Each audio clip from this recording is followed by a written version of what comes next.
All right. Well, good morning, everyone. We're going to give everybody just a second to get logged in here, and I'll go over some housekeeping items before we get started. Excellent. Perfect. Well, we'll go ahead and get started as other people are starting to log in. Good morning and welcome to Webinar Wednesday. My name is Emma Wildermuth. I'm here at Builder Partnerships and Shin Consulting. I'm so excited to have you with us here for Webinar Wednesday. It's been a weekly event. We've had so many different webinars coming up, so we're excited to have you. Before I turn this over to Dawn and Brian for a quick conversation, I'm going to go over a couple of housekeeping items. We are recording today's event, so you'll be able to come back and watch anytime you want. Feel free to share with friends and colleagues. This is going to be a great webinar with lots of good information and a good story shared between Brian and Dawn. So I would encourage you to take notes today if you have the ability to do that. We will take questions. I generally wait to answer questions at the end of our presentation. So feel free to ask questions as we go along, but know that I'm probably going to hold them until the end. On the bottom of your screen, there should be two little chat bubbles or speech bubbles with the letters Q and A underneath. If you'll click on that, you can go ahead and ask your questions, and I will ask them live to the two participants today, and they will go ahead and answer your question. If for some reason you're having issues with Zoom or need any help directly, that's more of tech support or whatever, and I'm not saying I'm great at tech support, but I can do some troubleshooting with you in the background. There is a chat speech bubble down at the bottom, and you can reach me directly through that button. You will be getting a link to the recording tomorrow with a thank you from us for getting in touch, watching the webinar. So we hope that you will share that too. So with that, I'm going to go ahead and get started. Today, we're talking about performance excellence powered by data and reporting, a conversation with SKUWorld and Davis Homes. Today, we're going to start off by introducing you to Don Chesney. He is with Davis Homes. So I'm going to pass it over to Don so he can introduce himself and share a little bit about who Davis Homes is. Thank you very much. And thanks for having me on today. Again, Don Chesney, I'm COO of Davis Homes. We're a central Indianapolis builder. We build basically within a 50-mile radius of downtown Indianapolis. We specialize in everything from the first-time buyer market up to what we call an on-your-lot product, where we building cornfields and vacant lots and kind of all over the city area. We also have a small division where we're going to do 20 to 24 custom homes a year as well. And that's everything from somebody comes in with a napkin to specializing in one of our plans. Long history in Indianapolis. Charlie Davis, I believe, started in the 50s, got the company up to about 1,400 units a year. Since then, we've rescaled and restarted, honestly, and here kind of rebuilding a team and rebuilding a company and driving through for performance excellence. Excellent. And tell us a little bit about your experience in the industry, Don. What is your experience as far as being a builder in the industry? So I'm kind of old school. Worked for my dad when I was grass high, I had two 5-gallon buckets, one to pick up straight nails and one to pick up bent nails, so we didn't throw away the good nails. Kind of the jack of all trades, where we did everything from the foundation to the framing. But the only thing we didn't do was hang drywall, because Dad hated hanging drywall. Went to Purdue University. Got my degree from Purdue in building construction management.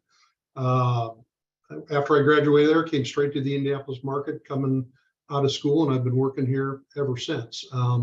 Multiple builders through the industry, and happy to be at Davis Homes today.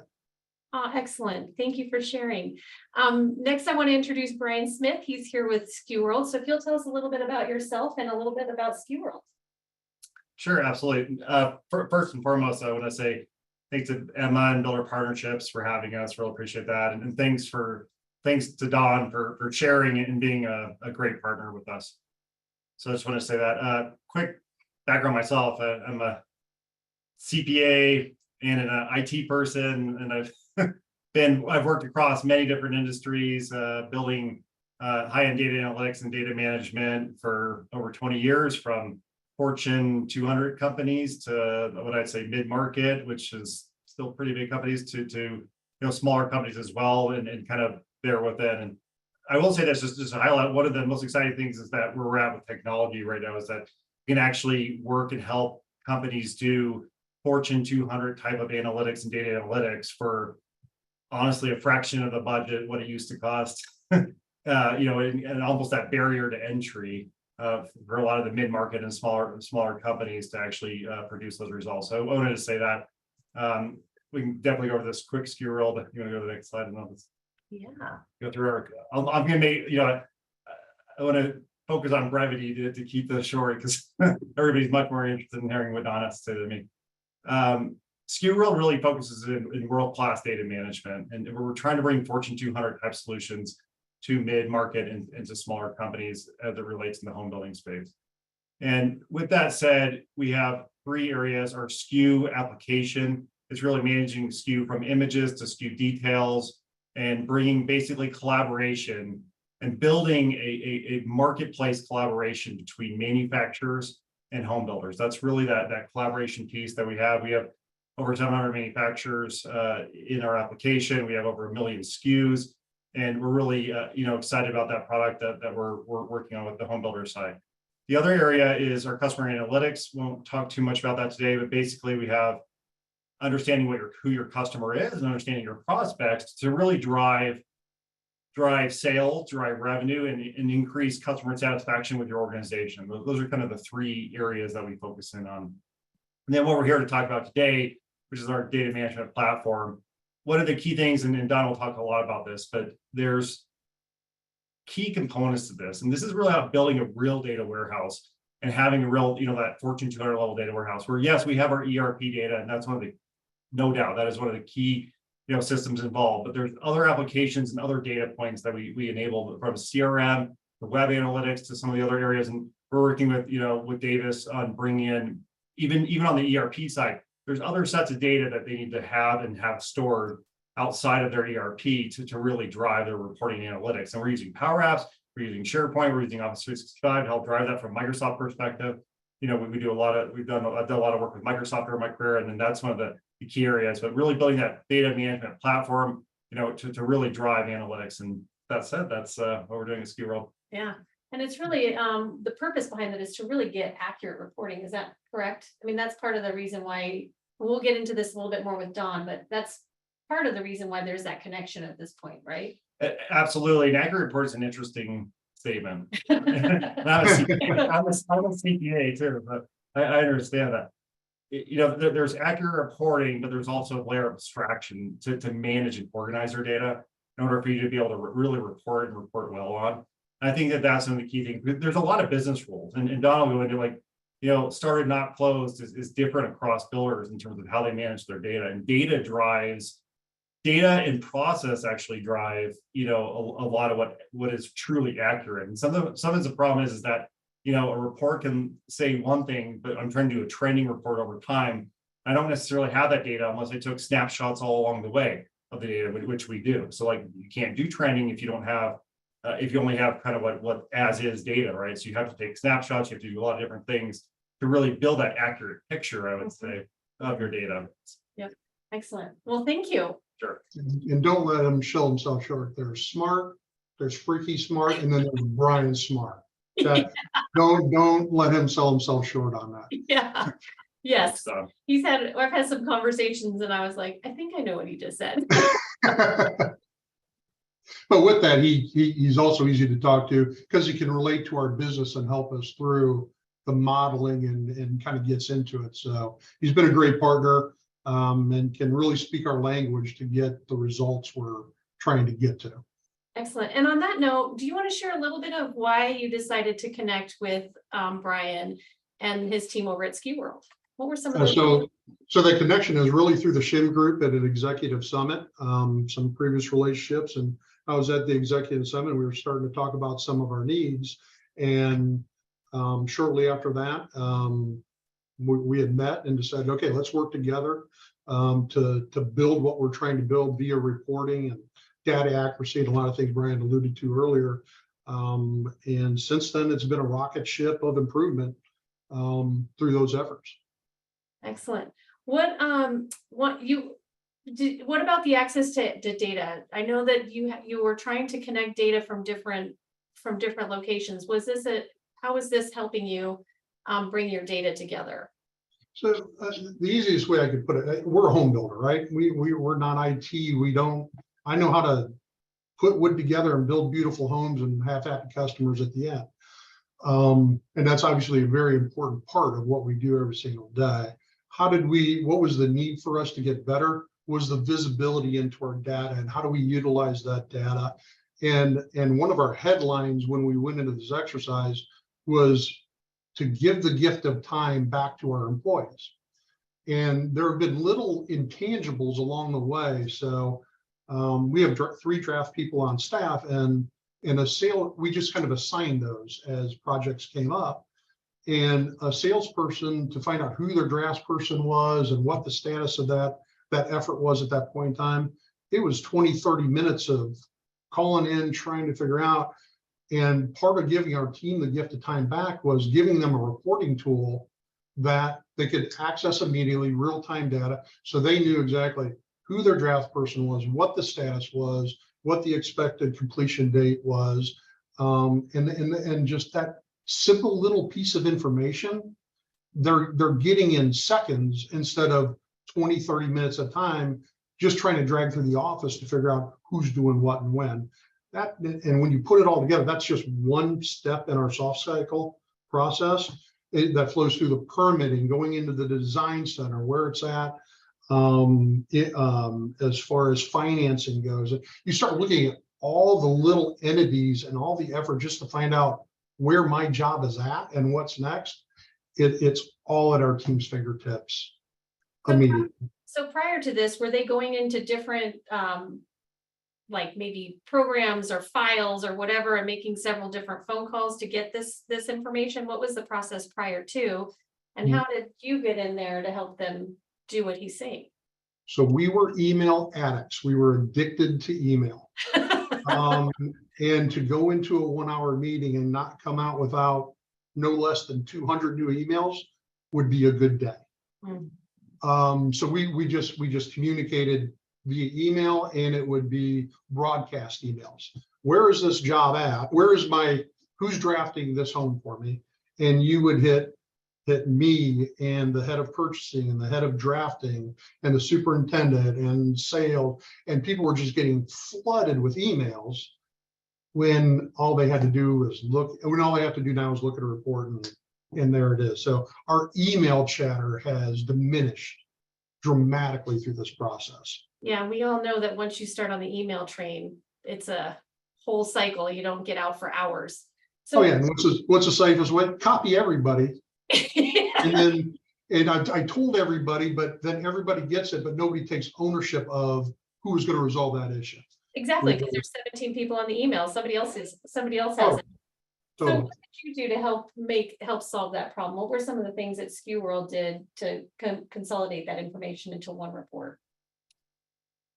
The first thing you need to start out with is when you think about data warehousing and data management, you have to take a step back. And it's just like most things, right? If we're super well organized, we have our data organized. And I don't just mean access to the data, it's data modeling, data organization, easier for reporting, right? So like, I'll give you an example. A lot of systems, ERP systems, they're built to actually enter data in and store data at certain levels. That doesn't mean that they're meant to be easy from a reporting standpoint. That's why data warehouses are built, one of the fundamental reasons why. So from that perspective, what we did is we said, okay, well, we have to understand kind of across the board, what are the business questions that you need answered? Where the different data points live, whether they live in your ERP, whether they're from CRM, whether from, spreadsheet 1 through 50, right? And we're storing, which is totally fine. So what we have to do is organize that data, organize it, land all that data in the data warehouse, normalize it, then build data models specific, not like there's fact dimensional modeling, all kinds of stuff that we can get into, but building out data models to really organize that and then make it easily to consume. But that's really the goal, right? Is to take like data across the board and then make it easy to consume so that you can make you can run your business with data-driven decisions. And that's what you really want to get to. And that's what we help with. Absolutely. So you basically worked with Don and his team to figure out where all of these things were, and they were spread out across all different areas. And so you just said, okay, we want this data, and I'm putting in super layman's terms. You sucked it into one big location that you could filter, and you guys helped make sure that it was all good data. And then, that's a great point. Yeah, that's a great point. And doing that exercise, okay, step one is land data. So land the data into the data warehouse, whether it's 1 or 5,000 tables, whatever it is, like land the data and organize it. And then the next piece is data modeling and data analysis and quality of data, because the real reality is, and we even did this, right? On one of the construction heat maps we did, you know what, there's some bad addresses in your data that, you know what, we went ahead and worked on to clean up. But in order to understand that, or to be able to have visibility into that, you have to have a window to see it. If you don't have a window to see that, or an organized structure or path to actually analyze your data and go through it, pretty hard to do, right? Yeah. And so that was one of the key ways we did it. So lay in all the data, organize it, and then interestingly enough, right, you can build operational reports, which some of these are, and some of them are advanced, and some of them are very, full on dashboards and different pieces. But you can build operational reports not only to view the data quality, but then to manage the data quality. Right. And that's a key difference too. So now, I'm sorry, but want to add in on that too, because I'm the simple builder guy. Yep. Remember? Yes. So as we started this process, we were trying to develop some pretty simple reports we thought in our mind. And we transitioned from one ERP system to another, and we migrated data over. And the simple little report, right? We cannot get to work. If we didn't have a partner like Brian and his team, I learned a term called ghost records. Never heard it. Still honestly don't know what it means. I just know they're bad. Without having a partner like SKUWorld and Brian and his team, they were able to look into our data tables basically and say, you have all these ghost records, and these are the reasons why we can't get this simple report. And they helped steer us through something we didn't even know existed. Without their help, we'd still be on report 1 if we were trying to do it ourselves. The other thing it enforced to me and my team early on, Brett, through the reporting tools that we're using today, it forces us on a daily basis to concentrate on our data integrity that goes into our ERP and our other software packages. So it's usable and true and right, and as simple as keeping, I know everybody's gonna laugh at me, keeping your construction schedules up to date and making sure your project manager, your superintendents are doing what they do every day, right? The visibility we have through the reporting, that we know immediately whether somebody is or isn't. We see the results if they're not or not. So it's forced us in this new discipline of making sure our data is right, and they can look under the hood for us and say, you've got an issue and you got to clean up your data to make what we're trying to do work properly. Great partner. Yep. And they basically pointed out what you don't know, because a lot of this stuff is stuff that you didn't know beforehand. And so you work with a partner to help you understand why you need to do things a certain way and how it's going to benefit you in the end. And it sounds like you've learned to manage your data better, put in good data, better data. And the reason why is so you can get better reports, correct? Totally. And it's like speaking 2 different languages. I talked to Brian, it's like, yeah, all of our exterior corners, we do California corners and ladder bleeds on our lee wall so we can get full insulation behind them and it's more energy efficient. And Brian goes, what? And he starts talking about ghost records and all that. And I go, what? So what it allows me to do is be an expert at what I do and then let them be experts at what they do. They're great communicators to bring it all together to end up with usable tools to improve our business. Absolutely. And they've helped you do several different kinds of reports. What are some of the key reports that SKUWorld has helped you get together? And I have a screen if you want me to share that. No, that's okay, unless the group wants to see it as well. We really, one of our first targets in our reporting is we wanted to, obviously, I've already touched on it, data accuracy, but we were struggling with our cycle times and coming out of COVID and labor supply chain issues and everything everybody on the call has been dealing with. That was one of our primary problems. We needed to shorten our cycle times, which was really easy to say and want.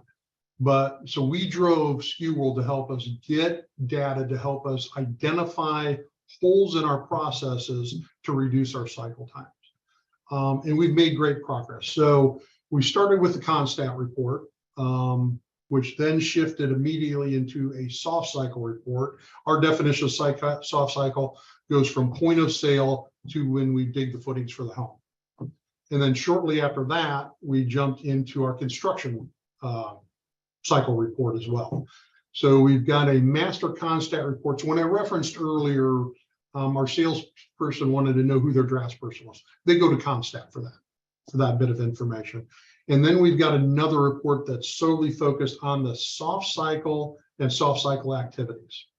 And we have built that into our master schedule template. So our soft cycle and our construction cycle are all one schedule template, and they flow right from one into the other. So when I have a delay due to permits, it pushes my closing day out. If I save 5 days in permits, it pulls my closing date in. So that helps me look at the future, which impacts my cash flow and all the things that go along the wonderful thing called closings, and helps us manage it from point of sale all the way through the physical closing. We have assigned each department kind of like a contractor base. So they're responsible, like a superintendent is, for keeping their schedules up to date through the whole process. That's what we started. I can tell you already from January 1 to our scorecard that we produced last week, our soft cycle just in this calendar year, we've already reduced by 45 days in that short amount of time. On our construction schedule, we reduced by 24 days from just in this calendar year. And it's that visibility and transparency that it allows us to concentrate on the topics we need to concentrate on. We've all got a million things going on. So if it's good, it's good. And just let it be good. Right. When it goes bad, we've got a little burnt orange color that's built into our report. Says, if this is burnt orange, it needs your attention. And that simple, it sounds so simple, right? But that simple little tool is one of the driving forces into the improvements that we've been able to make in a very, very short amount of time. And that's one of the things that I know Emma and Chuck have been very, like, there's a couple things that you said in there that follow straight in line with the preachings of Chuck and Emma. First and foremost, your cycle time. Having that under control, that's money. Like every single day that you're not selling a house costs you money. And so just being able to manage your cycle time and be able to understand why your cycle time is out of whack is huge. The other thing is keeping it simple. I love the idea that you have just a burnt orange cell that comes up that says, hey, hello, you need to pay attention to me. That's management by exception. That's basically one of the very basic concepts they teach at the Managing for Profit seminar. That's telling you, hey, we don't need to necessarily, we want to know what's going on everywhere, but we don't need to have our attention in places that are where things are going well. We need to drive our attention to the things that are falling out of normal. And so this is a huge thing because you have so many things that you're doing when you're building a home, and being able to pinpoint the one area that is having issues saves you time and money, and you're able to really force your efforts where they need to be. That's really huge. Yeah, no, I'll just add to that. The keyword is actionable, because you need to make reports and analytics actionable. Otherwise, I mean, yeah, I can give you, 5 million records to go through, and if you can't necessarily sort through that or understand that, it's not really going to make it actionable, even though it's a ton of data. Like, it doesn't matter, right? Right. And so by making it, simplicity, even though simplicity is very hard to get to a lot of times, right? But once, if you can get to that point where you're using simple ways to make business decisions based on your data and based on your business, and that drives, I say, increased revenue, decreased cost, increased customer satisfaction with our organization. Those are the 3 focus areas. And then it equals increased profitability. So there we go. We got all the elements that we need to have, especially when we're talking about reporting and business decisions. You did mention there's a couple other reports that we talked about. You have your gross margin status report, which I know Chuck and Emma love the gross margin report because they say your gross profit is your first line of defense. If you've ever taken a class with Emma Shin, that's the first thing she'll tell you is that if you have a good gross profit, you will very likely have a good net profit. So having that report is essential. Can you tell me a little bit about how that report works for you and some of the things that you look for in that report? Sure. And that was one of our Gen 2 reports. We started with cycle time first, then we jumped into gross margin. Talk about a place where we needed data cleanup. Because what we found is we started generating here's my quote, the report is right, the data that feeds it is wrong. And going through what Brian and his team built for us, it really made us look at our data. How do we generate POs? How do we generate budgets? When we pay a building permit, is my accounting team coding it to the same code that my estimating team coded that permit to? So you did have double permit account. Sounds silly, right? But it's very real. So it helped us work together interdepartmentally to know to make this report right, we all need to be playing from the same songbook. So again, what's the first thing it did? It brought multiple departments together to get the right end result by running the gross margin report. Before we used to have to run a bunch of different reports and then we manually manipulate it and have to give the sniff test. Now that logic and backbone between a simple gross margin percent, how easy could it be, right? A plus B minus C, divide that by that, and there's your gross margin. It's not that easy. So now what we have, we have a spec. And we've got somebody hot in the spec. We have parameters for certain individuals and come to immediately make a call to move, don't move, sell the spec, don't sell the spec, take the offer, don't. So before it would be, texting on a Sunday and trying to follow up because we don't want to move. People have barometers now so that they know if it falls within this range, just make the deal. Just make it happen. By running that gross margin report, that is obviously one of the key indicators we want to use in making those decisions. We've empowered our people to make those decisions based on what that report says. I'm going to say it again because I said it earlier. It's the gift of time that we're giving back to our people to do what they need to be doing instead of chasing information. Yeah, our gross profit margins have increased, not just because of the report. We've done other things, right? We costs saved and hit market values and all the good things that drive it as well. But the best thing about it is we've given the team the gift of time back to do what they're really supposed to be doing. Right. Well, and what you track is what you make an impact on, right? So now that you have a report that has better data in it, you're able to make better decisions based on that. And you're not having to chase as much and you're focused on it. So that helps you focus on how do we improve our gross margin, which as we know as builders, 50%, at least 50%, that's the Shin target. I've learned recently that not all builders follow that target, which I think is crazy. Follow the 50% target. But 50% of building your house is in your direct construction costs. So if you aren't controlling that and you're not using a gross margin report to know that your gross margin isn't at 30%, you're in trouble. And you can't, and especially when the market starts to shift, that's something that you need to be very aware of. Yep. Another one that we came out was called the Mortgage Lender Status Report. Sounds pretty fancy, right? Yeah. So we do construction perm loans. We do one-time and two-time construction perm loans. We do builder finance. We do cash deals. We do all different kinds of loan programs. And what we found was our poor team of two, by the way, in our closing department had this Excel report over here and this Excel report over here, and the title company got this and the mortgage company's got that.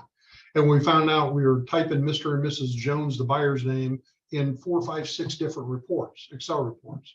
So we challenged Brian and his team. It's like, here's what our deliverable needs to be so it works for all of our outside entities. We want it driven out of our ERP system. How do we pull all this together, make it simple, make it clean, and make it easy? Luckily, we had done a lot of work on our tables and knew where we're at from our previous efforts. And I don't know, Brian, I'm going to say that one was kind of a laydown. A pretty easy report to write. Is that fair? Relatively simple, yeah. Relative. See, they're talking two different languages. There we go. Yeah, I'm To hit a you. button, it just worked. I just want to hit enter and I want the information. Is a pretty easy report. Yeah. I'll state this, and I'm in a chair that doesn't swivel. I can't actually emphasize this, but we call it trying to get rid of swivel chair data entry. So enter in this system.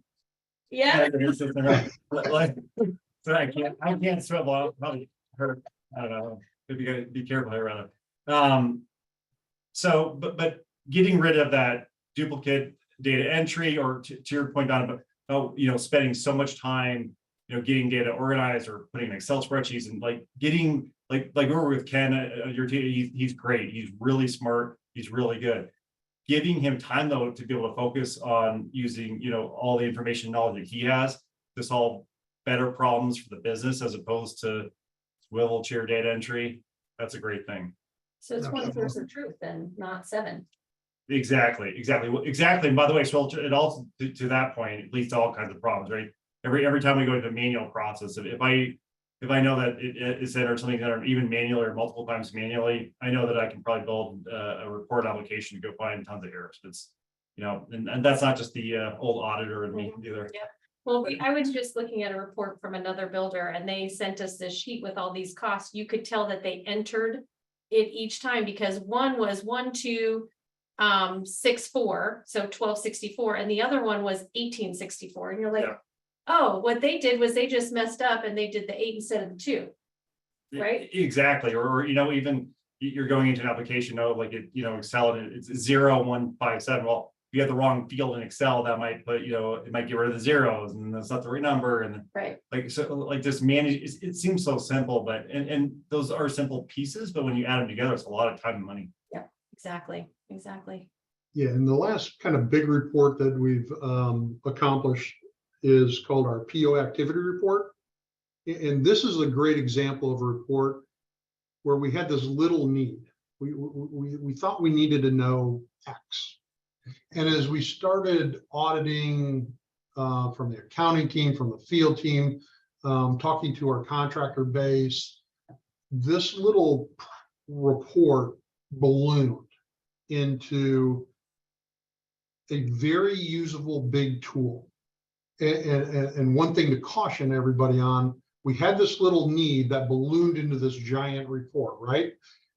I don't want that to be perceived as a bad thing as I'm saying it, because what Brian and his team helped us with, as this little report grew into a monster report, Brian helped us with how to get the data and be able to filter it quickly to simple little report information needs.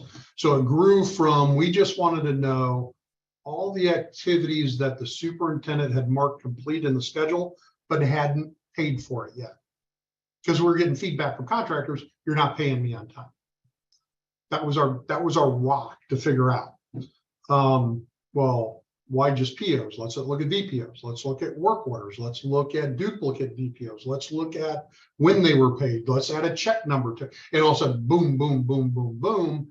And now there's this flood of information. And when you think about every VPO work order you've ever issued, that is a mountain of a report. So they helped us with building different data points in that report that says, I just want to know every VPO written in the last 30 days to this contractor for over $500 that has the same description. And I can click quickly what I've thought in my head through that filter process, and it just gives me what I need to know.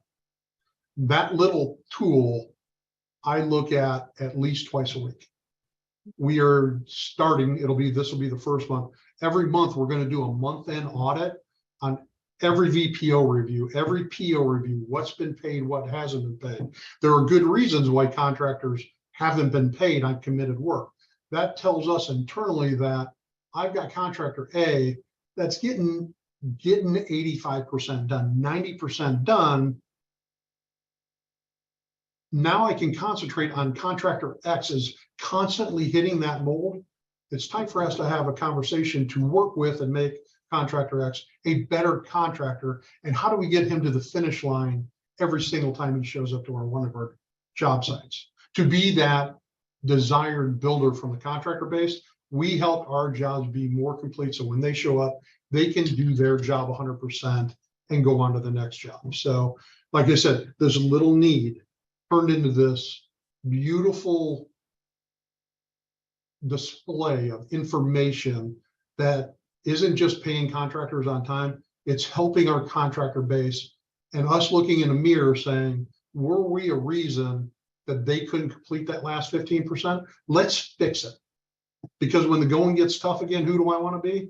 I want to be that builder that the contractors say, I can go here or I can go here. I always want to be that guy that they pick. And it's given us that power to start to not just build relationships, but solidify those relationships and build true partnerships with our contractor base. And it comes from reporting. You know, I would love to add one key, and Don, you say this so well, but what's interesting is, you know, and I work, like I said, across many industries, and sometimes I get on the phone and you know, and I love working with our clients. You know, I have a passion for data and data management. And one of the things I find interesting is somebody says, oh, well, we have 30 reports that I need you to build. I'm like, okay, do we really want to go down that path, or do we want to actually say, because here's the key thing. I would rather have, and just like you said, that PO report is probably about 7 reports on for most people building out reports, but it's consolidated to one report with filters, with ability, with ability to slice and dice different pieces of information. So all of a sudden, if we have, you know, 15, 25 people, 1,000 people, you know, whatever company size you have, going into that organization, and you're going into that report, right? Rather, you're going into that report and you're going to use that report. If we have one report that answers 7 reports question, that's better data management than 7 separate reports, even if they're all great reports and the right data. Consolidation's consolidation, and we actually want to maximize the efficiency of our reports as well from a data management perspective to make even more efficiency across the organization. Yeah, because you can ask several questions of that report, and it's Exactly. using the same data. So if you're looking at, I need to figure out how to get my VPOs under control. Why do I have so many VPOs? You can do the same thing. You can ask what in this community, what are my VPOs? And you can do a filter and look at all your VPOs, right? Exactly. And then you can start to get rid of VPOs if all of a sudden you notice your VPOs are out of control, or whatever the problem is. You can use that one report with different questions, and it's all coming from the same data. Exactly, and that's why sometimes how long does it take you to build one report? I'm like, well, it depends. Is this one report 7 reports? Is this one report really just one little simple report? Exactly. You also have a couple new reports that you're working on. You want to share what some of the other reports are that you're working on, and what you see as the benefit of those reports? Sure. We have dove head into traction and EOS. And we have our scorecard design, and we're starting to filter those down to all levels within the company. Wonderful tool, believe in it. But we also don't want to get paralysis by analysis and also spend so much time filling in our scorecards with data that's in the system. So we've challenged Brian and his team. Here are our scorecards. Here's the triggers in the system that says populate this data. And we want our ERP system data to auto-populate on a weekly basis all of our scorecard information at all levels of the company. Again, do I need my leadership team sitting behind a computer all day filling out an Excel scorecard document? No. What I need them doing is analyzing that data. What is it telling them, and giving us issues and to-dos and action steps along the way because of what that report is doing it. So instead of populating the report, we want to use the report to get better. So that's one of them. Like I said, we do 1- and 2-time construction draws on some of our product line. Good old fashioned Excel document, and per buyer, we use 3 different rows, so it's not sortable and all that good stuff. And for the longest time, it worked. So what do you need for draws? What's the status of the house? What's the loan amount? Who's the lender? And we just want the function of that report to exist. We just want the information so we can manage the information instead of spending 90% of our time building the report and 10% using it. We're changing our paradigm in a lot of areas, and that's a good report for that. Now that we have the gross margin report up and running, our next step of that is to start developing we were calling it a margin erosion report, which makes my skin crawl. I don't want to look at it that way, right? I want to see a margin improvement report as we build the house, but we've called it a erosion report, semantics, whatever. But it's going to let us take snapshots of that home at different milestones within the process to say, we started out at a 30% gross margin. We dug the foundation and we're at a 30% gross margin. Oh crap, I just hit mechanical stage and that thing dipped down to a 28%. What happened? How do we fix that? How do we remedy that? And we'll be able to see our margin at different snapshots throughout the process to see if we're getting better, if we're getting worse. Again, that is going to be much like our burnt orange. We'll set some parameters for it. It's like, it's good, it's good, it's good, it's good. That's not, I don't live in a world of good. If it's good, let it go. Right. If it does hit a certain parameter, ultimately we're going to end up with dashboards. We're building the reports first, so we have to analyze reports. Margin report is good when a margin drops below X percent or X percentage of the overall gross margin. When I walk in my office in the morning, I turn in my computer, I want to know that house immediately, day by day by day by day. But we're starting with this milestone report to see that. That'll be I can't wait to get my hands on that one. That'll be a fun report for me and tough for others. How's that? But it's one thing to start, you're starting at a 30% gross margin, life goes on, and then you're sitting with your finance team at a month-end review, and this thing comes back at 12%. The damage is done. I can't fix it at that point in time. What I can fix is along the way, and that'll give us that visibility into that. We'll work with Brian on his team with a lot of demographic information, buyer profiles. Who is our target market? Like I said earlier, we do first-time buyers. We do our ASP on our On Your Lot project is $472,000, and then we have this whole custom thingy that we do over here as well. Different demos, different buyer profiles. The joke I made as we were getting into it, for all I know, all of our OL buyers all have a chocolate lab. Every last one of them do. I don't know that. So if I knew that through the demo profile that they're putting together for us, I'm going to hit every Petco, Petland, everybody. And the second anybody buys a chocolate lab, guess who they're going to hear from? Me. So they're helping us really define by product type. What's our buyer profile? What do we need to pay attention to? How do we market to them better? And beyond that, with some of the SKUWorld efforts too, that buyer profile also typically spends $80,000 in our design center. And here's what they typically buy in our design center. So as our marketing effort in that too, we can really help drive them in their decision-making process, so that we can give them feeders before they come to our design center to already kind of have an idea of what our prices are, what they're going to see, what they're going to look like, to do what? Give the gift of time to our team in the design center. So instead of them coming in blind and spending 3 to 6 hours in there, they're going to come in with a pretty good idea of, this is what I like, this is what I know. And we truly have an expectation of cutting our design center time by 2/3 with our customer visits. Brian and his team are going to help us with that as well. And then through the SKU side of it as well, rebates are great, right? We all love rebates, but when the day's done, they're a pain in the butt. It's fill out this report and how many houses did we do? What did they buy in it? And there's a lot of manual labor that goes into getting those rebates back. We're leaning heavily on SKUWorld, Brian and his team to go to use SKUs to help us build our rebate requests so we know as we're going what to do. The other thing I have an expectation for is I could buy a $500 uninsulated steel garage door and I get 10 or 20 bucks back on that. I also buy $8,000 garage doors. So when I'm negotiating with my contractors, I don't want $10 on an $8,000 garage door.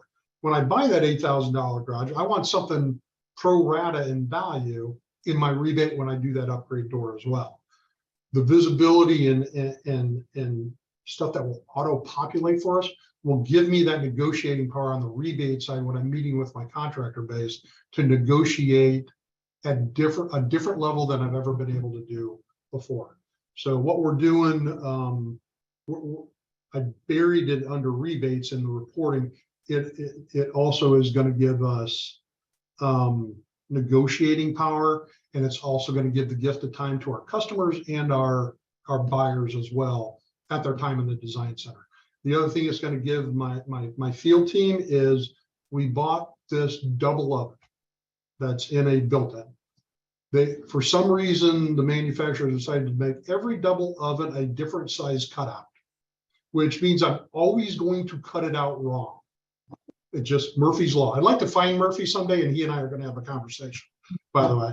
But with that being said, now at my superintendent and my contract's fingertips, they could go to that cut sheet with the tied to the SKU, and they'll know the cutout on a job by job basis. And I won't be buying trim kits, and I won't be buying fillers, and I won't be doing all that. I won't be moving the power connection from 2 inches off the base because it's got to be 8 inches off the base because the pigtail won't fit. Again, this is obviously a big topic for me. What did SKUWorld and that team do for my team in the field? I gave them the gift of time, because now that contractor doesn't have to come back because that pigtail is 6 inches too low. The contractor at installation will know exactly where it goes because of the cut sheet that's tied to that SKU. The power there is limitless in my mind right now. We just got to get there. Oh, excellent. I love that. That's amazing. And I know that you're working with builder partnerships too, to work with getting the SKUs so that the manufacturers that we work with help that rebate process easier as well. That's great. Those are great reports. I feel like you might have answered some of this, but what are the 2 to 3 key business performance wins since you started this process with SKUWorld? You've talked about a lot of them. What can you talk about? Just the main 2 to 3. Cycle time reduction first and foremost. That is, and we're not there. We're not calling it a win yet. I'm a football coach, kind of on the side. You know, we've gotten the ball to the 50-yard line. We've got that much more to go in our cycle time, but we're getting there. And really just that centralized place of communication that all of our team members can go to get their data correctly, immediately, and whenever they need it. That visibility into what we're trying to accomplish and what we're trying to do is a huge win for the organization. Excellent. I think we have one last question. Oh, and you kind of talked about this. What's next with SKUWorld? Customer analytics, design center management, customer portal. Those are some things you talked about and you've mentioned. Or tell me a little bit about that. So we just had Brian in town and we spent some quality time and had a good steak dinner as well, I might add. But with that, we kind of mapped out all of the different softwares and our information and where our website comes from and all that good stuff. The big hole in that was the customer portal. So that'll be big for us in the future. So that's where we're going. Our ultimate, when I punch the ball into the end zone and we finally score on this, all of our team members will have a portal that they can go look to. Today, we have to go into the reports to find the information. when we really make it easier for everybody, their dashboards will tell them what they need to know when we work on. That is my end zone, and that's what we're marching the ball down the field towards to try to get to. That'll be a good day. Yeah, that would be fantastic. 5 minutes and you get to make all the decisions, all the stuff you need to make your decisions for the day. And I'll stop getting 1,000 emails a day. That'll be a good thing too. Oh, so Brian, how does Davis Homes engage with SKUWorld? How do they communicate with you? So we have weekly meetings, and we work with Ken and team, and Ken will bring in different folks depending on what the topic is and what the area that we're focused on that week. We have obviously we keep track of which reports we're working on, the design, the design aspects of that, understanding the business need, and working through those different pieces. So that's kind of the weekly cadence, which I think is it's really good. It's working really well on that side of that. Also from operational efficiency standpoint, so they're Office 365, so they're Microsoft, which we do engage with them on that side. So we actually set up a whole SharePoint site. We have SharePoint folders where all of the reports live. We have permissions, we have security around the SharePoint side, all tied into Office 365, which is also tied into, so from Excel reporting to Power BI reporting, to some of the different heat maps, it's all tied in that way. So they have that full Microsoft stack, and they're kind of using that, which makes just a great efficiency. And there's a lot of other ways. If you're not on Office 365, there's plenty of other ways to manage that. But that's what we're doing with Davis, and we know that extensively, kind of across many different groups. So, and then on top of that, then obviously the milestones and the goals that we want to achieve, and making sure that our weekly cadence and our design is tracking towards those goals, and working within the team, and obviously meeting like last week we were out there like doing some of those bigger design sessions to really identify our current state, future state, gaps, and where we need to go. Excellent. It sounds like you guys have a really great partnership. So if somebody is interested in doing some of the things, I mean, how would you get started working with SKUWorld and getting on a path to, because you and Dawn have been working for at least over a year, right? Because that was a executive summit 2022 that you were at it. And so it's been a little bit over a year since you guys started working. You guys have gotten a lot done. If anybody has played with data and tried to clean it up, it takes a lot of time to do that. So getting experts in there to get that data all fixed up for you to make it usable is huge. But how would you get started? The easiest way, and we're going to build a partnership, to send Emma an email. We'll engage with you, start working, discuss kind of your goals, your options, what systems you have involved, and design that out and build out a plan. It's really the simplest way. Is there anything that people should consider to have in place or have ready before they engage with you, or?